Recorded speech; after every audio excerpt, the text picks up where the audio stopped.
Yesterday, something happened in my business that would objectively be considered a problem, maybe a big business problem potentially. And it was so interesting because I didn't feel very stressed out by it. Instead, I problem solved, came up with some solutions, and I was handling it really effectively. But I noticed that my personal stress level was relatively low. And I've noticed that this has been happening more and more often to me when business problems come up. And I have them just like everybody else does. I mean, to name just a few this year, I found out my SEO was broken. I had to let go of an admin who was not doing his job. I had to reconfigure my entire website. I'm redoing all of my Google ads, right? Like, so there are things that happen in business that people have to problem solve and figure out. But the feedback I normally get from other people when I'm in those moments is that I problem solve quickly, I solve them well, and I don't seem that upset. So I was trying to figure out why that could be true, because not being that upset by them genuinely does make it less terrible. And it's probably a reason why I really enjoy being a business owner 90 to 95% of the time. And I realized it is because I approach business problems the way I approach client problems in therapy sessions. This is a skill we all have. So I wanted to share it with you to see if it's something that you could feel that you could approach your business problems with, and if so, if that would be helpful to you. When I am not being a practice owner, I am being a child psychologist, and I've been a child psychologist for a long, long time now. And a lot of the work I do is with parents. I do parent-child interaction therapy. That's a lot of working with parents, teaching them skills to help their kids. But even in regular child therapy, I end up meeting with parents a lot so they can understand the skills that we're using, so that they can implement things at home, so that they can use some new approaches for interacting with their kids. So it is not unusual for a parent to come to me in a session and say, I'm having this problem with my kid and I don't know what to do. I need you to help me solve my problem.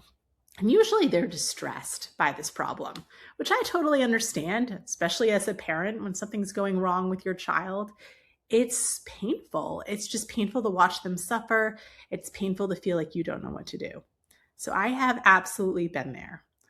And when that happens, I use a set of clinical skills that I also use in business. These skills translate.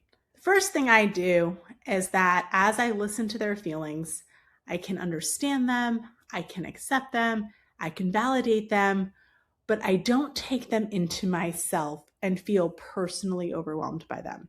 So the feelings just get to be there, they get to be acknowledged. I can say things like, I can see that you're really upset about this situation. I can see why you're really worried. Like, I can process those feelings without getting too emotionally involved in them. The second thing I start doing is asking for more information. What's going on? Help me understand everything that happened before, what happened after, what will happen next, what are the stakes, how serious is this, right? I want to get all of the information so I really understand the context of the situation. The third thing I do is once I understand all of the factors, I go back to the fact that I'm a good clinical psychologist. Most of these things I've seen before. So I'm able to start doing some really productive problem solving.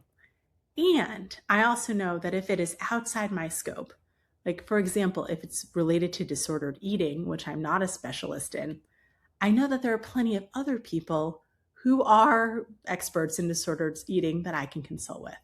So either I can help a parent solve a problem, or I can find an expert to consult with or refer to who can help them solve the problem. And together, through all of this, we're able to get to some kind of solution that a parent can go out and try and feel like they can at least contain the problem for the moment. And that's what I'm doing as a clinician. I do the exact same thing as a business owner. So when a problem pops up, maybe it's an admin who told me that they were going to call everyone back and they actually didn't call anyone, which is like my literal worst nightmare from a client services perspective. I can feel those feelings, without trying to push them away, but with a little bit of distance. It's like, okay, I can feel the frustration. I can feel the anger. I can feel the betrayal. I can feel the anxiety. Those things can exist in the room without me being so personally affected. I still have some clinical distance, even when I'm dealing with a problem in my own practice. The next part is that I try to get a lot of information. Exactly what is going on? How long has this been happening? Who is it affecting? Like, what is the financial impact? What is the reputational impact? What have we already done about it, right? I'm like trying to get every single detail of the impact of the problem. And then once I fully understand the full context of something, that's when I'm going to start brainstorming every solution I can think of.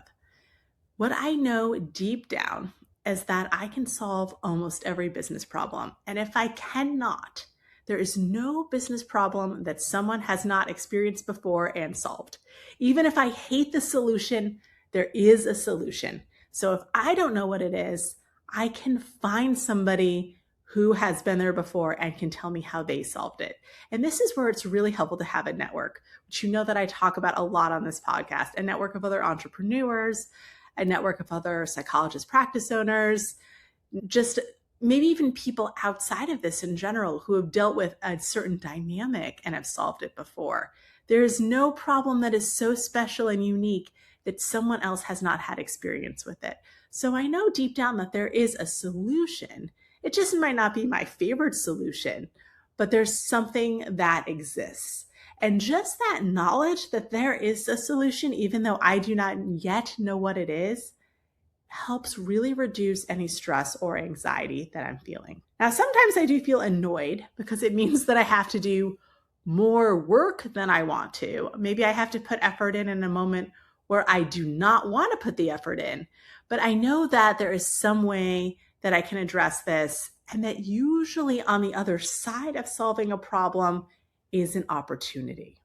Sometimes the best things that have happened to me are terrible business problems where everything has seemed like it is going wrong. It's like, oh no, these systems fell apart. And on the other side of that is my ability to rebuild better systems so that I've actually up-leveled my business as a direct result of solving the problems. Sometimes I pressure test my business on purpose so that there will be problems so that I can solve them, which I know sounds crazy, but I'm telling you it's really effective. For example, our office manager is about to be out for a week on vacation. Our new admin, who's fantastic, is going to be responsible for covering. He's not going to do it perfectly. There are going to be problems. What am I going to learn when there are problems? I'm going to have to cover for him sometimes. What am I going to learn through that process? By the end of this, I will understand what is going on the admin side of our business even better, in our client experiences even better, and I will probably be able to fix some things that I don't even know are wrong. And I also think it's that approach to the problem, that thought process that this is an opportunity. I don't have to like it in order to grow from it. So I'm not saying like, woohoo, there's a problem, but I can feel the feelings without getting too involved in them, believe strongly that I'm capable and competent and there's a solution, and then also know with a kind of deeper wisdom that at the end of the day, there is an opportunity on the other side that I will not want to have missed. And I think it's all of these things together that keep business problems from being overwhelmingly stressful to me. I also know deep down that if it were easy, I would be bored. Part of what I like about business is that there's some downtimes, which again, is not what everyone would like, but it's not fun to be successful unless there's a challenge. And approaching challenge is clearly something that I really enjoy doing.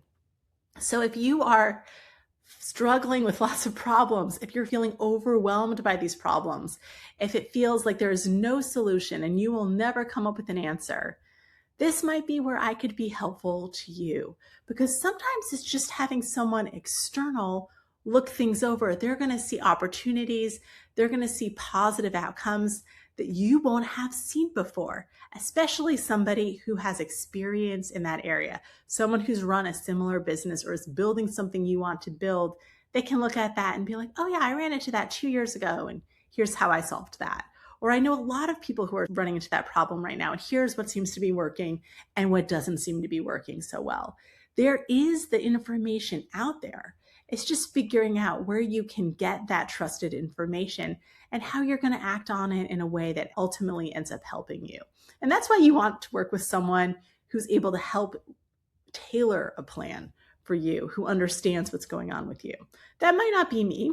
For example, if it's an insurance-based business, I won't know anything. But for a lot of other sorts of situations, I could be really helpful. I think also another factor for why I don't feel so overwhelmed by business problems is that I've actually self-selected out of some business problems that I know I don't want to deal with. For example, I don't take insurance. I don't want to deal with insurance. I don't want to deal with the rates. I don't want to deal with the billing issues. I don't want to deal with the clawbacks. Those are not the business problems I choose to have. Therefore, I've never taken insurance. I also don't want to deal with lots of training problems with brand new clinicians right out of school, trying to figure out what's going on with them. Are they strong clinicians? Are they struggling? I don't want to be personally responsible for doing lots and lots and lots of training within my practice. Doesn't interest me. It's not where I am in my life right now. It's not attractive.